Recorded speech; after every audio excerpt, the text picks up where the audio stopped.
I found out my wife's girls' trip was a cover for cheating with her exes. Now she's justifying it as resetting our relationship. My wife, Gwen, 31F, and I, Robert, 33M, have been together for 11 years and married for 8. We have a set of 4-year-old twins, MF. Our relationship the last 3 years has been spectacular. We spend at least one night a week together on a date, sex is regular, we discuss everything, have long, intimate conversations, and financially we are hitting full stride. Both of us have growing careers. It wasn't always this good, but never has been bad either. We have grown up together. We had a lot of the typical couple issues early on and throughout our 20s, but each challenge just seemed to bring us closer in the end. That's what makes what I found out 2 days ago so much more devastating. My wife has been cheating on me. Every June, my wife and her best friend, Scarlett, take a girls' trip. It's been a tradition they've done since they were 18. It's nothing crazy. They usually just pick a nearby touristy town and spend the weekend shopping or laying by a pool or doing spa treatments. Nothing too over the top. She has this year's trip already booked and it's in just a couple of weeks. The other day I was looking at our bank account app and it wanted some mandatory info verification for privacy's sake. I clicked the button and it went into two-step authorization. Clicked OK, and it said it had to send me a code via text, but it's my wife's phone tied to the account. I begrudgingly got up and went and found her phone. I would normally ask, but she was napping and I didn't want to wake her. I picked the phone up and hit for the code to unlock since it obviously wasn't going to recognize my face. I know the PIN, it's the same thing she uses for everything. Once unlocked, she has Snapchat open and there's a message from her BFF in the chat. It says, "Are you really going to go through with it?" A sense of dread washed over me. I really had no reason to feel this way, but something about the question just felt so off. I thought hard about how my wife would respond and typed back, "Why wouldn't I?" Scarlett responded, "I'm just saying, 2 guys at once is pretty intense." My heart dropped. I couldn't believe what I was seeing. Knowing I couldn't keep the charade up, I stopped responding and began looking through the snaps. There were 2 guys I vaguely recognized as being from my wife's past. Unfortunately, it's Snapchat, so when I clicked on them, there was nothing there. I went into her phone deeper. Nothing in her text or email. I looked through a oddly named folder, and in it is WhatsApp. Here are the messages I was looking for. Her messaging with her old HS boyfriend, Donald 31M, making plans for their upcoming girls' trip. No smoking gun, no sex or pics, but definitely flirty. Definitely making plans to meet at the hotel, and definitely planning on him bringing his college roommate, who was also my wife's second boyfriend, John 32M. I couldn't believe she would do this. I was also wondering how long this has been going on. There are not a lot of messages, but I could tell that this won't be the first time Donald has joined her on the girls' trip. I knew since Scarlett would figure out that I sent that last response, I had to confront my wife when she awoke. When she finally awoke some grueling 45 minutes later, she immediately picked up her phone. She didn't even notice me sitting in the chair in the corner of our room. After looking at her snaps and sending a few back to Scarlett, she finally put 2 and 2 together and realized I had been on her phone. She looked over and finally noticed my presence. Her first words, said in a very aggravated tone, were, "Did you go through my phone?" Before I could even get a word out, she starts laying into me about invasion of privacy. I became immediately engaged. How dare she blame me for anything? I tell her I know she is cheating, that she's talking to Donald and John, and that her and Scarlett's trip is just a cover. At first, she tries to deny everything, tries to gaslight me, telling me I'm reading too much into the messages, that she is just catching up with old friends and knew I would act like this. That's why she didn't tell me they were going to get lunch. It was all bullshit. I got so mad this whole thing devolved into just screaming and yelling. I told her I wanted a divorce, and she said, "Really, you're going to throw away over 10 years over a couple of nothing texts?" Implying I was the one throwing things away made me see the darkest red, and I said what I knew would get under her skin far more than anything else. "I'm not the one throwing it away, you stupid cunt." Now I knew this would drive her crazy. She hates that word. She even gets upset when TV characters say it. I've never seen her that mad, but it worked. She totally flipped and screamed at me that she does this for us. I was mind blown by that statement, but she wasn't done. I'm paraphrasing from memory, but basically she just randomly started spouting off everything. "Why do you think our relationship gets better every ducking year? I deserve this. It's my free weekend. It lets me handle all the bullshit from the year, resets me. If you can't understand that, that's your problem. So fucking what if I'm crossing some lines? Are you not fucking happy? We have it great, and all it costs is me getting 1 weekend a year off." At this point, she softened a little, but kept a stern tone. "I get it. Your pride is hurt, but it has nothing to do with you. This is for me. You can have a great life. I just need this once a year, and you need to make peace with that. We have a good thing going. Don't fuck it up because you're mad now." I couldn't believe what I heard. I felt literally woozy in that moment. My chest tightened. This woman was out of her mind. I didn't say a word. I left the room, went to my car, and headed for my brother's house. When I arrived, I just texted my wife, "I'm at Mickey's. Please don't message me. I need time. I've been hanging out here for 2 days just under the guise of generic marital problems." She has texted me each morning asking me to come home and talk. I responded both times. Not yet. I don't know what to do. I've never been hurt so badly or so callously. I love her, but this is too much. I plan to go back home tomorrow and try and sort this out. I don't see how we ever come back from this. Update 1. Well, it's been a week, so I thought an update was due. It's not a good one, and I am beside myself with what to do. Really feel like she has me by the balls here. So, a day after my last post, I went home to talk to her. She started off by giving what seemed to be a truly remorseful apology. Just not for what she has been doing, but because I was never supposed to find out, and especially not find out like this. She kept going on about how she loves me and didn't want me to be hurt. There was no remorse for the cheating and some blame shifting, telling me I shouldn't have been on her phone in the first place. She told me she wants our marriage to continue. I started to speak up and she cut me off and said to just hear her out. She began this prepared list of reasons we shouldn't divorce. I can't remember all of it, but there were basically 3 reasons and all these sub-reasons that backed them up. The twins, we don't want them growing up in a broken home. They are so young, and this is what they know. Neither of us wants to see them half the time. This was the only reason that I consider even remotely valid. Our relationship is actually great. We complement each other, have so much fun together, rarely ever argue, and when we do, it's more a discussion. We indulge each other's likes. We have sex often, just on and on.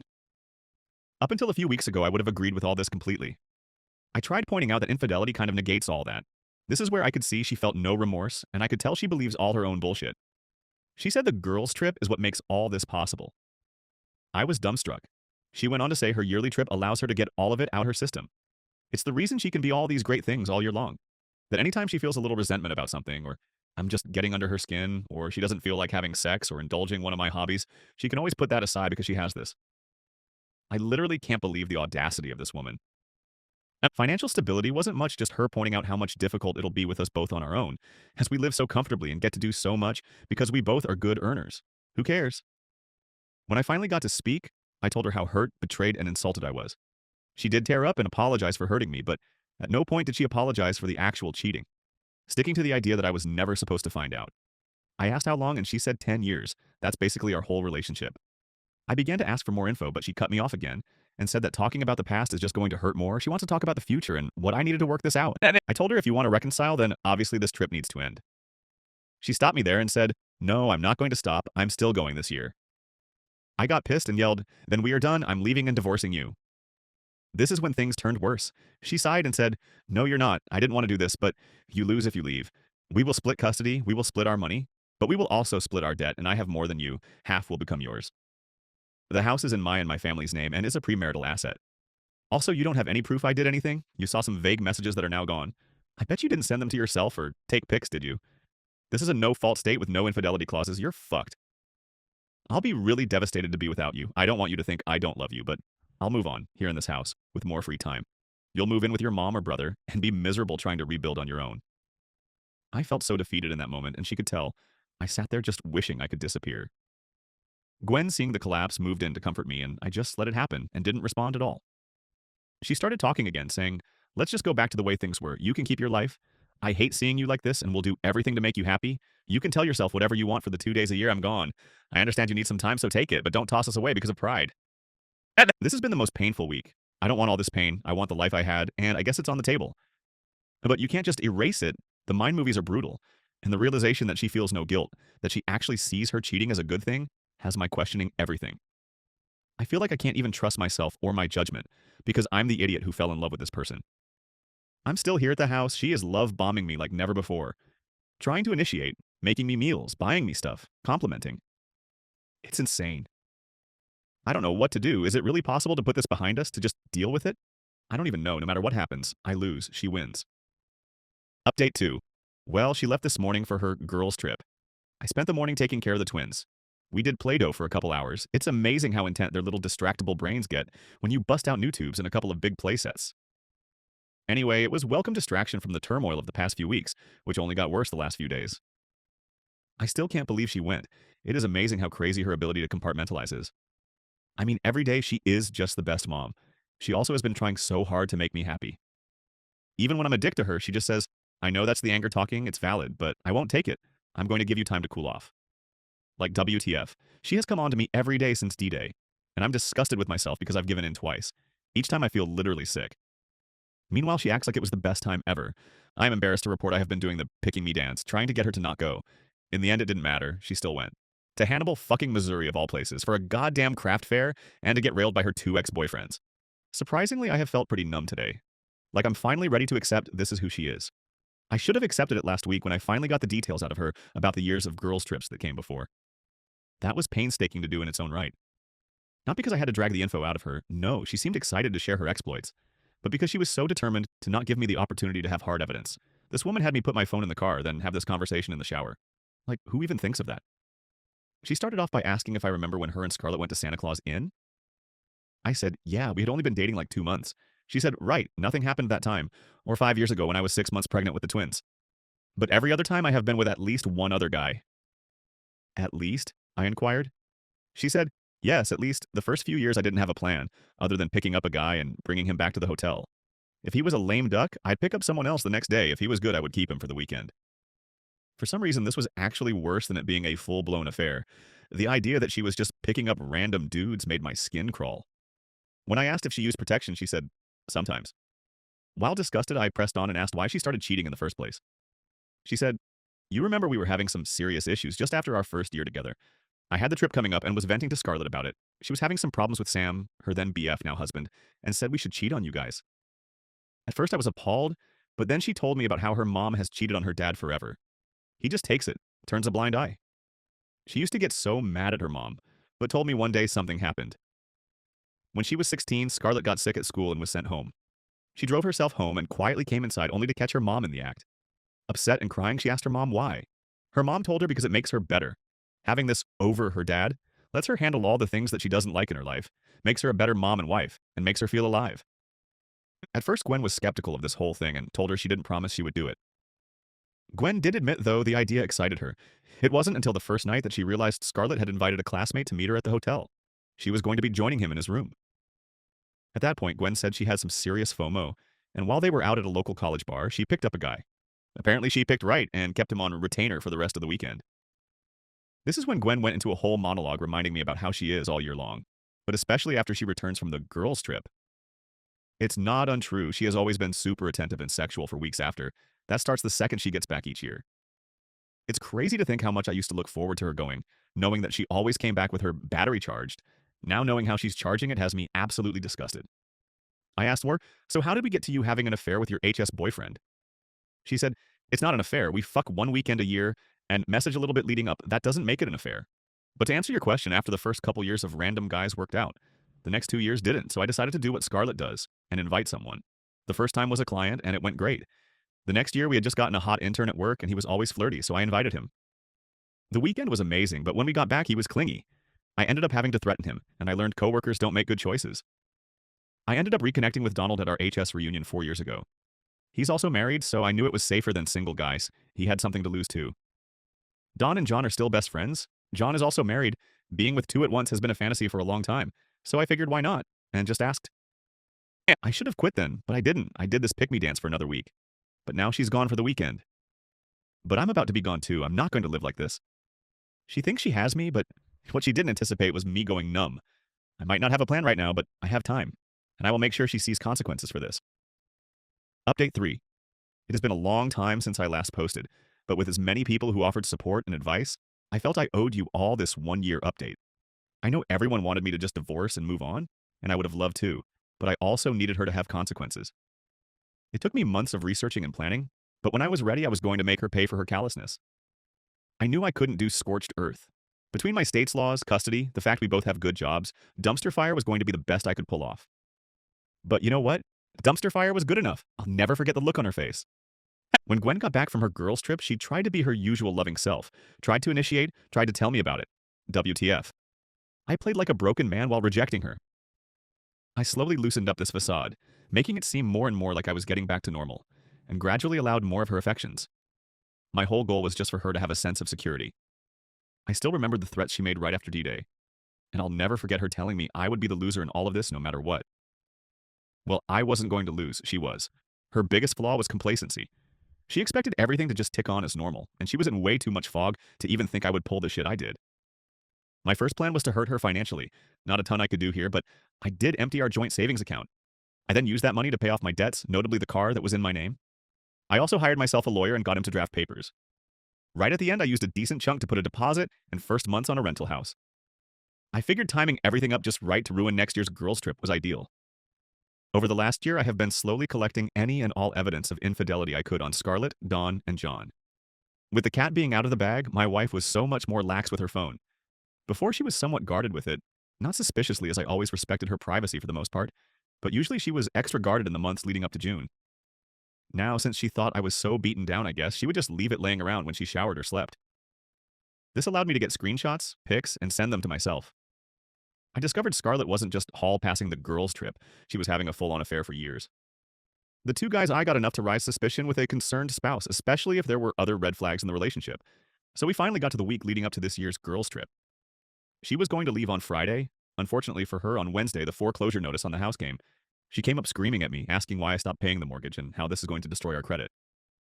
I took that moment to remind her that it wasn't my house, my name wasn't on it. She should remember she's the one that pointed that out last year. Needless to say, she was extremely pissed. She was raving. She was extra pissed when she went to check the savings and found out it was empty. Yep, and for a few moments there, she thought she was going to hit me. She probably would have had I not been filming this whole fiasco as it went down. The best part was she had to call her parents to cover the cost of stopping the foreclosure, which I found hilarious. She put her dad on speaker, who began ripping into me, talking about his name is still on it, and finally yelled, "Why the fuck would you do this?" I simply replied, "Because your daughter likes to fuck other guys." She screamed at me, "You are such a fucking asshole." She turned at that point and went out of the room to deny what I just said, which couldn't have been more convenient. I took the chaos as my cue to send the infidelity evidence I had collected to the other spouses. Feeling content in my efforts so far, I went ahead and scooped the twins up and headed for my mother's house. We had a nice time. Gwen was blowing my phone up about the house. It was unfortunate she figured out I had stopped paying on her car too. It likely would have gotten repoed any day. The craziest part was she just could not fathom why I would do this. Kept asking me, wasn't she good enough? How could I do this? Why am I being so cruel? When I finally responded, it was because I came to realize just how far gone she was. She was literally the definition believing your own bullshit. I told her, "You cheat on me every year, you were going to do it again. Why would I stay with you? Why would I help you or support you? You have lost your goddamn mind." She fired back in all caps, "I do that for us."